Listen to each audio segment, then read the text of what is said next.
Dear guests, let me start. Welcome to Ukrainian Davos. And we have this panel to talk about living with the war in Ukraine. We have two presidents sitting in the first row. Welcome to Ukrainian Davos. Very big pleasure to see you here. First time in Davos I was in 2005 when President Kwasniewski shared the main stage in Davos with President Yushchenko. It was just after Orange Revolution, and the Orange Revolution in 2005 was maybe the first one in generation when civil society played crucial role for Ukrainian historical choice to move our country toward Europe, toward Euro-Atlantic integration. And thank you very much for supporting us on this road. Thank you very much for being with us so long period of time. I believe we now on the closest to our goals, but after 2005, the role of civil society was only growing, and after the start of full-scale invasion, our civil society, our volunteers, our citizens played a super important role to support our soldiers and to keep country together, united with the goal to win this horrible war started by Putin against Ukraine. And let me introduce our speakers on this panel. We have prominent leaders of civil society and volunteer movements in Ukraine. We have Taras Chmut. Taras is director of Come Back Alive Foundation, one of the most famous faces in Ukrainian YouTube and another online social media to comment war and to collect money for Ukrainian soldiers. Thank you for coming. We have Jan-Emmanuel de Neve. Please correct me with your surname. Professor of Economics and Behavioural Science, University of Oxford. Welcome. Plus we have Tata Kepler, medical volunteer, founder at Ptakhy Charity Foundation. We met last year on one of the events organized by Pinchuk Foundation, and let me thank you personally for everything has been done for Ukrainians after full-scale invasion. Plus we have Olga Pilarska, medical doctor from Kherson City. Thank you very much for being with us, and thank you for your role you played after the occupation of Kherson. Thank you for supporting Ukrainians, and thank you for coming to Davos. All guests, including myself, a little bit nervous, so pardon us. And let me start with very short introduction remarks from our main speakers. And then we will have a Q&A session, of course. Please prepare your questions. Taras, let me start from you. The floor is yours. Okay. Доброго дня всім.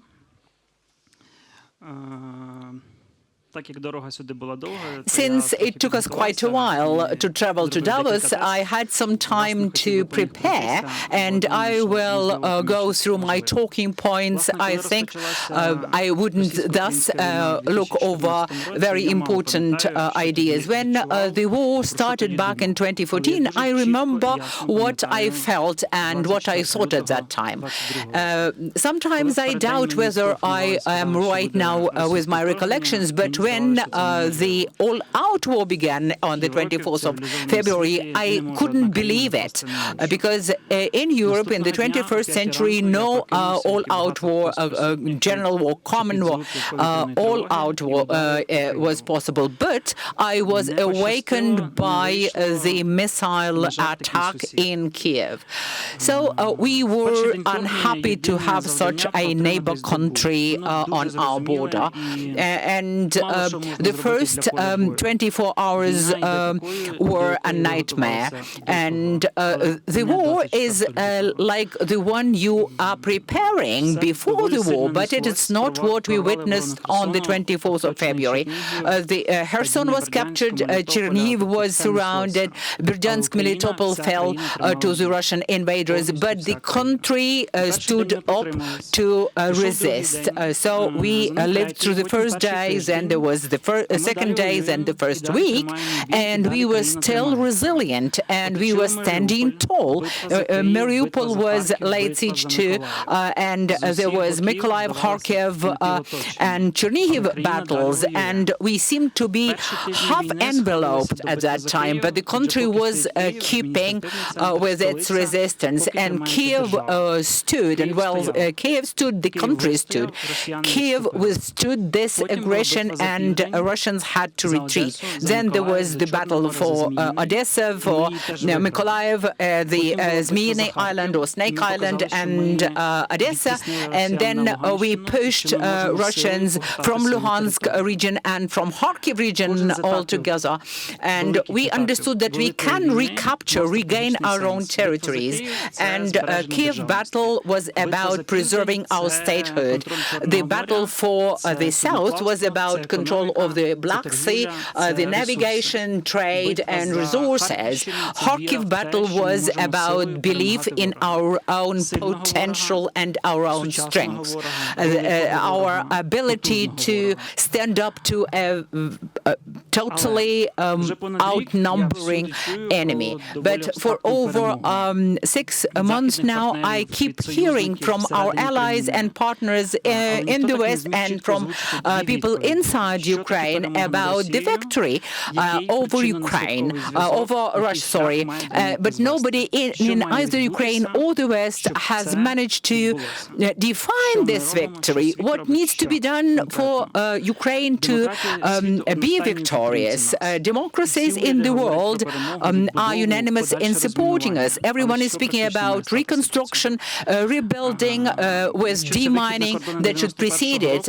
But if victory is about reaching our internationally recognized borders of 1991, then the armament supplied by our allies is grossly insufficient. And we need to have a very clear plan of achieving this victory, not individual, unrelated initiatives with half a dozen tanks from one country, then several artillery systems from another.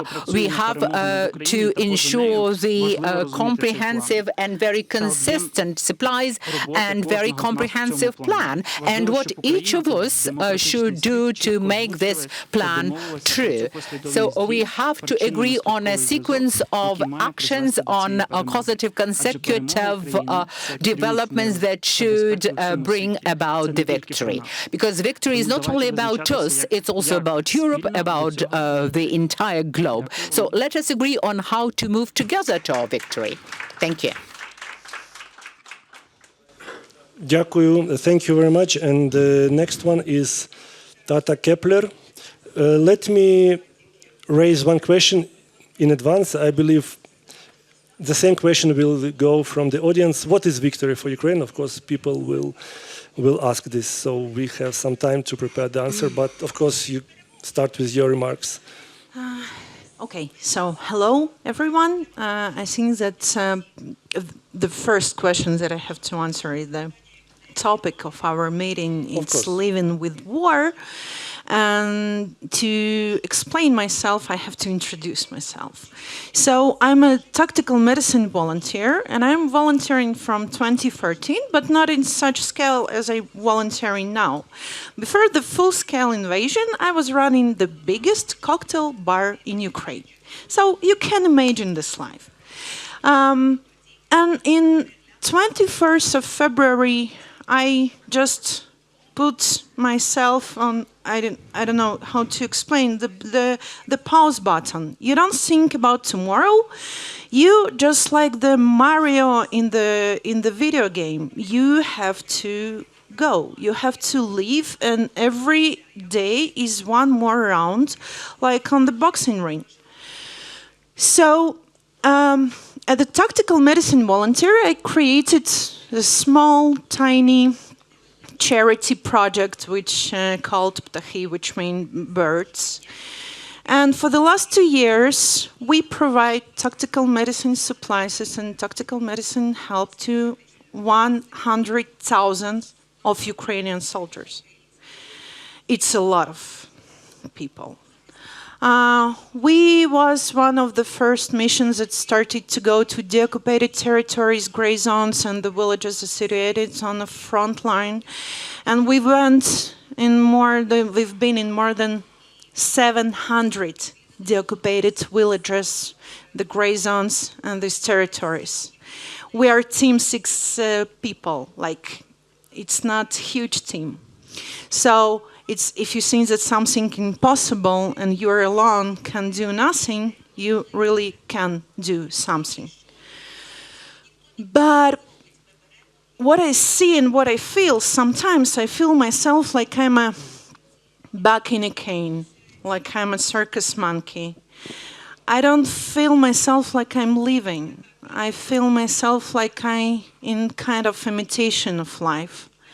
I have to look good because I have to raise money. I have to explain people my work because it's very hard to raise money for tactical medicine because all over the world telling you that they don't want to be in their donation to be involved in military stuff, and tactical medicine, it's military stuff. So it's very hard to explain that when you're donating to tactical medicine supplies, you're donating for saving lives. So you have to explain this, and it's really hard work. And you know, we have one more tiny project that's called the Quiet Project. It's called Quiet Project because we're not speaking about this project a lot. It's an address help to raped families. And for the last 2 years, we are with our small team buying warm clothes to raped kids, for example. And the last week, mother of the one girl, she called me and she asked to buy the warm shoes. And her daughter was raped in one room and she in the other room. And I asked her, how are you? And she said, oh, I'm okay. And when you're going to Ukraine and you ask people, how are you? They're telling, we're okay. So if you will ask, how am I? I'm okay. But of course I'm not. I feel myself like the world looking at us, at my country, sometimes at me, at everything that's going on in Ukraine, like the TV show that had 2 seasons. And unfortunately, the second season was not so exciting, I don't know. Boring. Thank you for this word. And it's really pity. But, you know, when you're looking at us like at the TV show, you have to remember that we are still dying even when you're changing the channel. So, big, beautiful, incredible, and very concerned world. I want to ask you to stay tuned for the season 3, but you have to remember that when you are not doing nothing and just watching, this war literally can come to your house, outside of the screen. And you have to remember this. And this life with war, maybe tomorrow, unfortunately, it will be a question not for us, but for you. So please, the evil don't kill. Killing an initiative when you are not doing nothing. So please, do.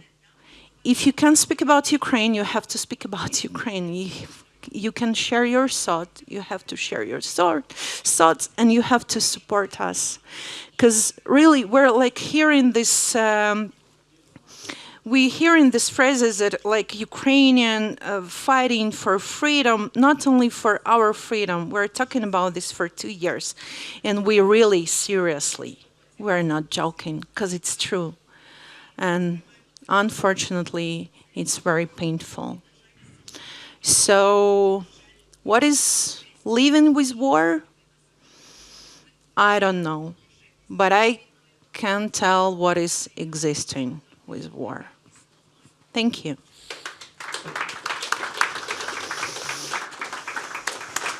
Thanks. Thank you. Please, Olga, share with us your experience, your understanding, and your knowledge.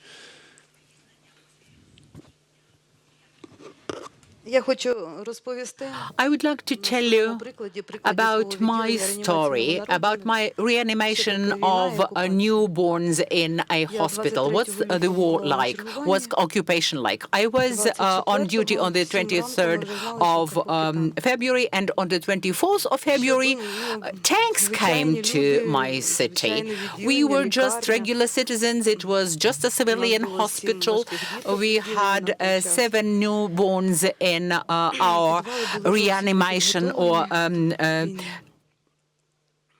ICQ division, and I stayed with my personnel who were extremely scared because there was a battle raging around the city line, and we wrote our names on pieces of paper, and we put those pieces of paper into our pockets, awaiting that we would be evacuated. My colleague lived close to a bridge, and she counted 200 tanks and APVs, and she lost count of those. You know, she told me about that upon calling me on the phone. And we stayed in the hospital. We stayed there for a month. We couldn't go out. It was extremely dangerous. There was no police in the country. There were no banks, pharmacies, supermarkets, or shops open, and people came to us asking us about our needs, and they would queue in pharmacies for hours and hours on end to replenish our stocks of medical products. So we had 7 newborns with huge medical problems, and I had to invite mothers to stay with their newly born children to take care of them. So our city fell on the 22nd of March. There were lots of tanks and APVs in the city. The entire perimeter of our hospital was surrounded by military equipment, and they used huge flashlights during the night to make sure that they are secure. There was no staple food in the city. There were no basic supplies available. Khersonians were just sharing whatever little they had with their neighbors and their acquaintances. And 2 deputies of our chief of medicine welcomed Russians, unfortunately. Our chief of medicine had to be in hiding because everyone in the city knew that she was extremely patriotic, pro-Ukrainian. So 5 Russian soldiers came to me, one carrying a video camera. I refused to give an interview to them. I said that I cannot stop you from taking video footage of this department. What can I do? They told me, you know, doctors, medics are not part of the politics, so we do not mean you bad. But I refused from the humanitarian supplies that they offered. Our views coincided in one thing, that we have to give assistance to these newborns. For the first time, our department is where when we go to the hospitals all over the region, and we take children with complications and treat them here. In the beginning of April, we went to Kakhovka, and there were 2 newborns with complications. There were tanks. We had to just go other way, but basically we saw how one tank ran over the civilian car, and we passed 50 checkpoints where they were checking our car. They were looking whether we have tattoos, whether we have some signs on the shoulder, whether you are partisan guerrilla or not. And we brought 85 newborns to our department. And first Mykolaiv helped us with medicines. That was a checkpoint near Mykolaiv. They were able to give us medicines. Then there was a checkpoint from Russians on the near Kryvyi Rih. They would take half of medicines. They didn't want the medicines to be given to us, but when it was Zaporizhzhia, Vasilievka, they were just throwing away all the medicines, and they were forcing us to use their help, their assistance. There were many problems. We didn't have oxygen. We were bringing oxygen from Mykolaiv.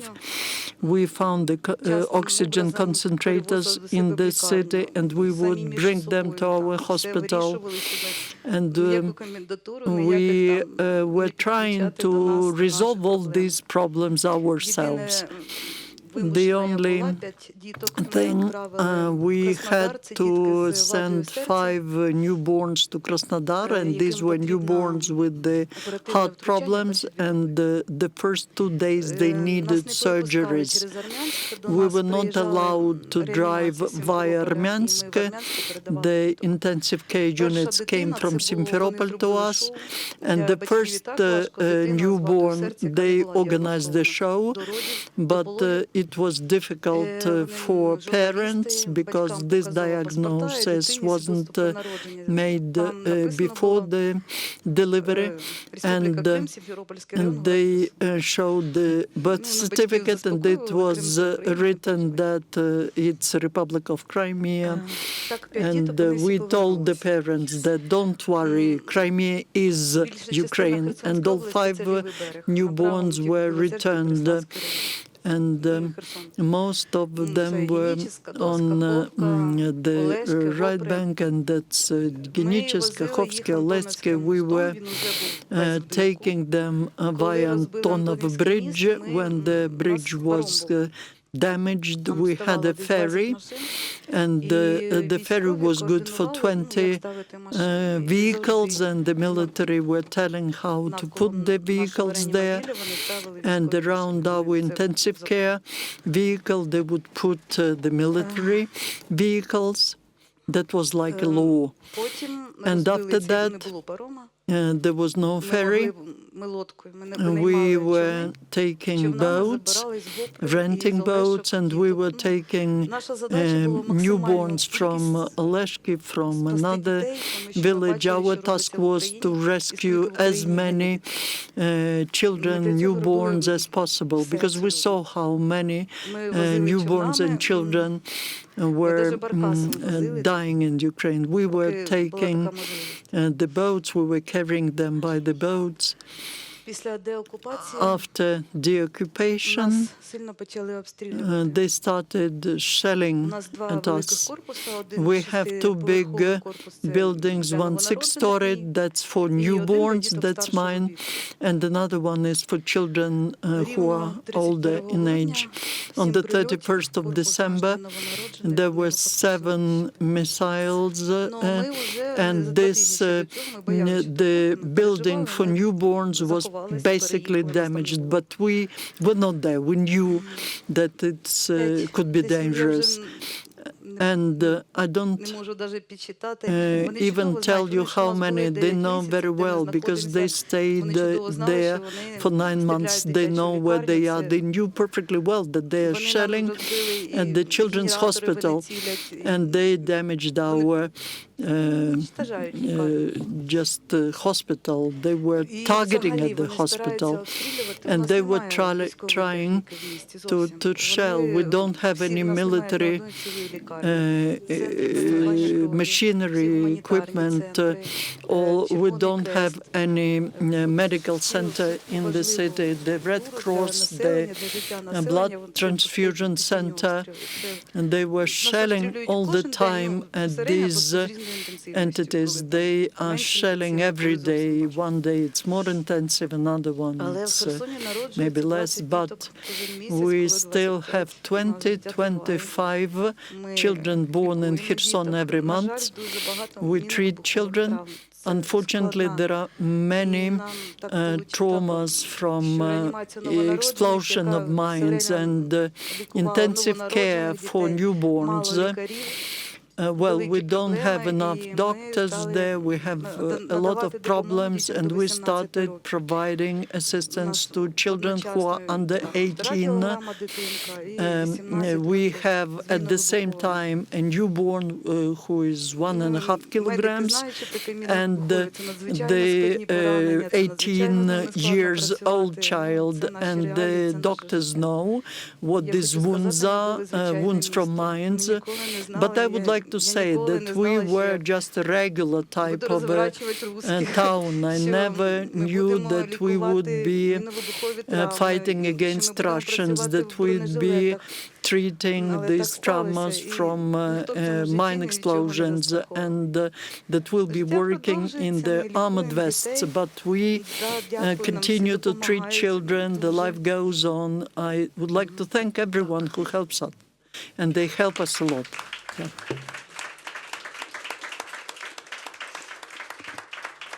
Ой, вибачте. Sorry, I forgot to tell one more thing, how Russians were leaving. They announced the evacuation in October.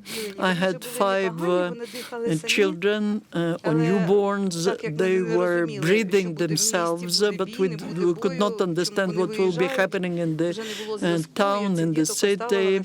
And I just kept these newborns so that they are with me, and they called me and they said, prepare the list for evacuation of children who you have there. And within 10 minutes we changed the documents. We just wrote the diagnoses which were more complicated. We changed all the documents. We put these apparatuses of artificial breathing next to them, and for 2 weeks we were recording everything incorrectly so the children stay with us. And this lasted for 2 weeks. Thank you for these very touching remarks. I may only add that 20 children born every month in Kherson, but we still operate in Ukrainian railways to Kherson. We have trains going into Kherson and back to Kyiv. And a few weeks ago, Russians attacked train station in Kherson. One police officer died. All passengers survived in the shelter. So this is reality, and we have very bad word which can describe this reality. It's called trivialization of the war. So trivialization.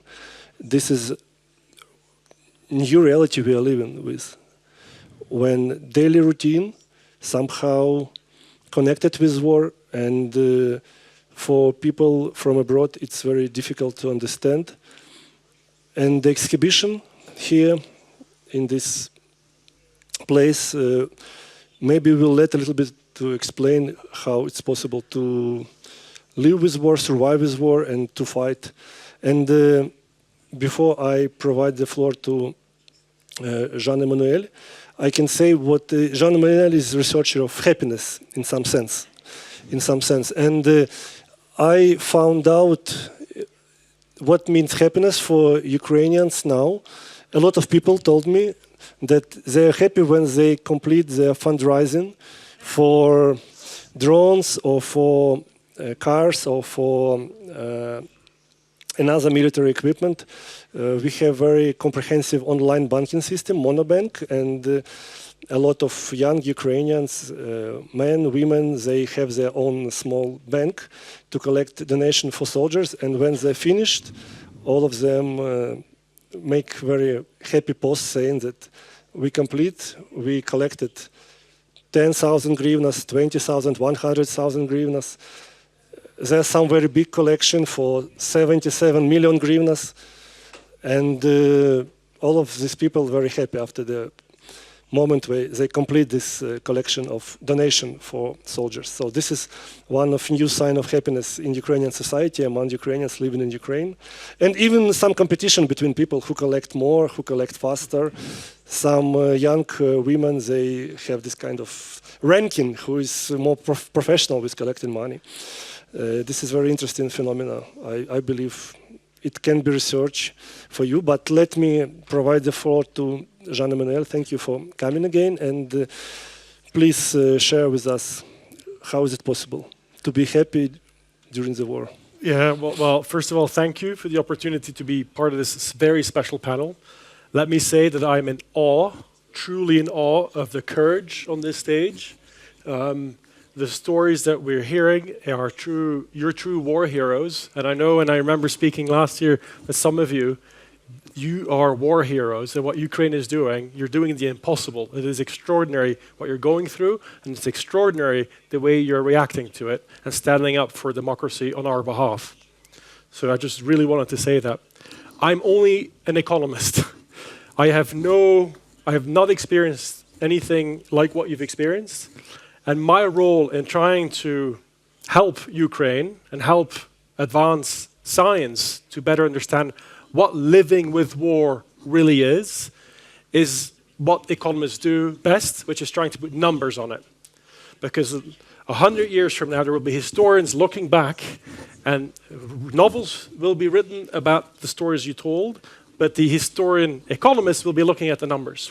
And that's what I'm trying to provide right now, is to see what does it do to quality of life for human beings having to live with war? What is the human cost of living with war? And as was introduced, I'm an economist, but I'm a special one in the sense that I study well-being, not just growth. But we apply data and science to that important concept for all of us. As an editor of the World Happiness Report, which we've now been producing for the last 10 years, which heads of state will know ranks countries by how happy or how satisfied with their lives people are by population. I dug into the data with my co-editors to try and get a sense for what has been going on for people living in Ukraine over war. And it will not come as a surprise, but our measure for well-being, which is life satisfaction, which is on a scale from 1 to 10, how satisfied are you with your life these days, has obviously dropped in Ukraine because of the terrible aggression and of the Russian invasion. Average well-being, or life satisfaction in Ukraine now, is just below 5 out of 10. So that's what the average response is and comes back. That is quite a bit lower as it used to be pre-war. Even more worryingly, no pun intended, is when we look at the emotional statistics around how people, the negative emotions that they experience, and especially around worry and stress. At this very moment in Ukraine, 50% of people experience worry and stress on a daily basis. It was 26% before the war. So there's a doubling, at least a doubling, of negative emotions being experienced. Now, when we dug into the historical data, we did pick up something very special. In 2014, when Russia annexed Crimea, the drop in well-being was actually slightly more in terms of a drop in life satisfaction. And me and the research team are all scratching our heads. It's horrible what happened with Crimea and the annexation, but what's happening to you in Ukraine now feels and seems even more horrible. So how come that the well-being statistics dropped slightly less than they did in 2014? And we found the answer not just in the amazing stories of war heroes sitting to my left and to my right, But we also found the statistics to back up what you just said, by the way, on donations and volunteering. We found that in acts of benevolence, what we call pro-social behaviors in Ukraine, are off the charts.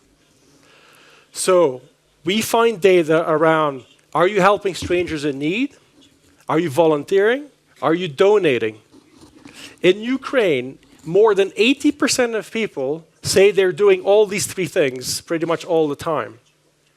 That is, and you should all be very proud of yourselves, you're the country the highest in the entire world in terms of benevolent acts.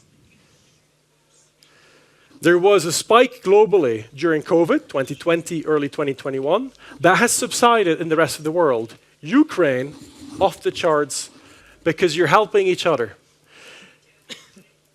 In England, they have a nice word for this called fellow feeling. And that's what you've developed in Ukraine. And me and the research team think that it's that fellow feeling. The stories you hear, and which we pick up in the data around pro-social behaviors, that's what given you more of a buffer this time round as compared to 2014, when we saw less, when we didn't see that massive increase in fellow feeling in pro-social behaviors. So that's what we think explains the fact that you've become more resilient, or that this time your well-being, while dropped, has shown more resilience. And I can see it in many faces. There's something else that I think also plays a role in times of war, which we know is important for well-being, is what Americans tend to call rallying around the flag. The approval ratings of Ukrainian government and President Zelensky, who spoke so eloquently and so forcefully just 2 hours ago, well, that is obviously off the charts as well in Ukraine.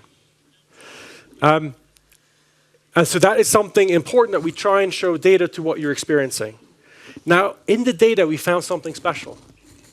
Turns out that Gallup, who've done the surveying for the World Happiness Report, has actually done a question just for Ukraine. And they've been doing it over the last decade. They ask of Ukrainians how they feel about Russian leadership.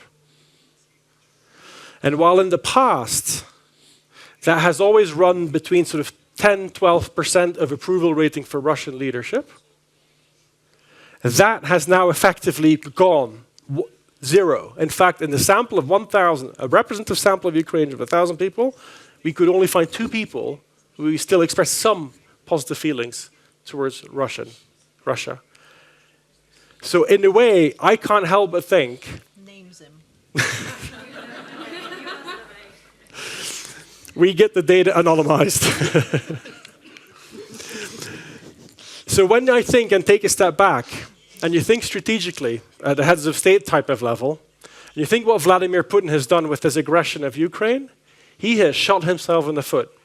Or in football language, is the biggest own goal ever in geopolitics. Why? Whatever little bit of sympathy there still was in areas in Ukraine for Russia, he has squandered. And obviously the EU and NATO are even closer to the borders than they were ever before. And so again, thank you for allowing me to try and bring data to the extraordinary stories that we've just heard.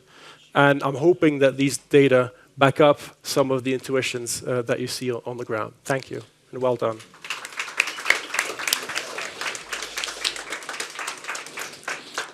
Thank you very much. I have a very easy role to be moderator because I don't need you to encourage to ask the questions. All stories super important, super interesting. So there is unclarity because by schedule we have to finish at 6:20, but I get the message we have to finish 6:15. Maybe stay until 6:20.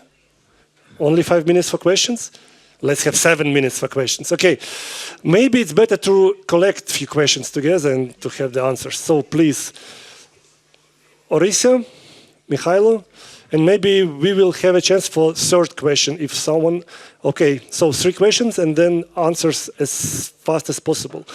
And maybe my question about what victory means has no sense now. Okay, let's go. Orisia from Chatham House. I find it so extraordinary that you are able to speak about it with such an audience. I think it takes a lot of internal courage and, I don't know, strength to be able to put this into words, the story, especially you just told us about the children. Thank you so much for pulling yourself together to do it. It comes as a huge effort, I'm sure about it. But I have a question to Jan-Emmanuel about how do you replenish resilience and well-being? Because this war is not over. We don't know how this year will be. What would be your advice for Ukrainians who are experiencing burnout? How can we replenish resilience? Thank you. Okay, Mikhailo, I have another note. We have only 4 minutes, so you have 1 minute for question. For contributions, I have my question to Professor Kepler. As economist, you know that the Russian economy was increased during last year. It means Western sanctions are not so effective. Frankly speaking, not effective.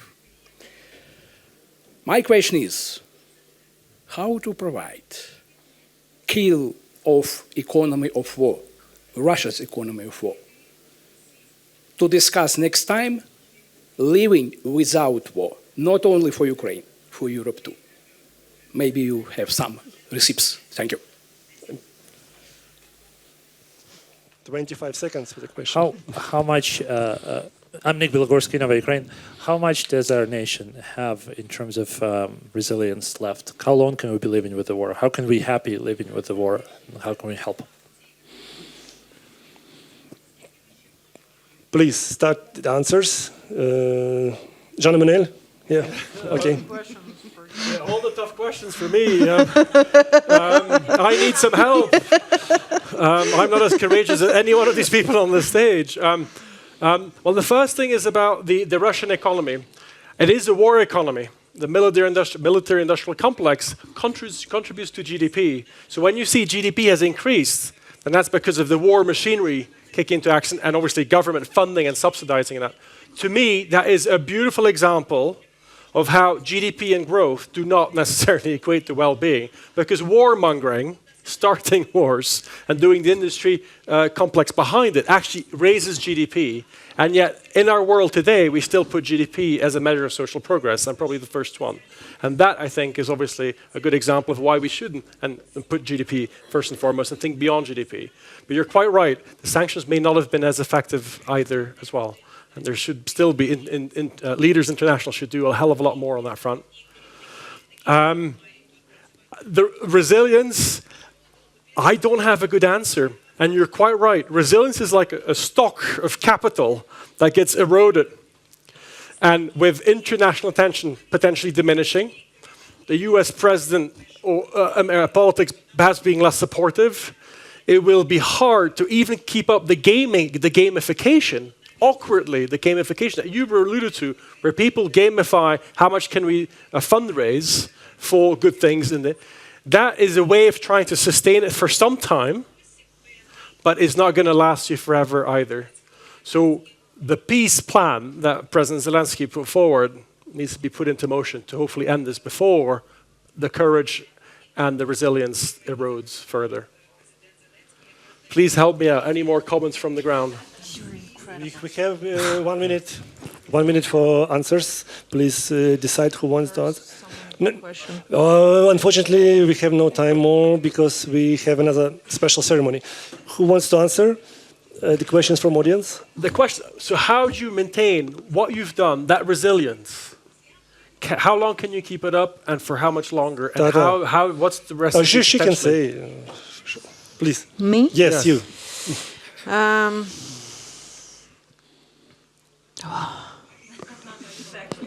Exactly. To your point. I think it's very vocal answer. Це дуже чесно. Мені здається, що That would be a very frank answer. I think we are keeping going because there is no other choice, and we will keep on despite all odds. Against all odds. We won't stop. There is no option whereby we would feel defeated and retract. In Ukrainian, there is this word "виснаження," meaning exhaustion, but it's not just quite about exhaustion.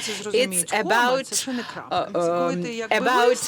feeling exhausted, but it's comma, not full stop, not paragraph. Because you know that even after your extreme and total exhaustion, you can keep going on. So I keep asking this question of the volunteers: where do they get this strength? And they do have this strength.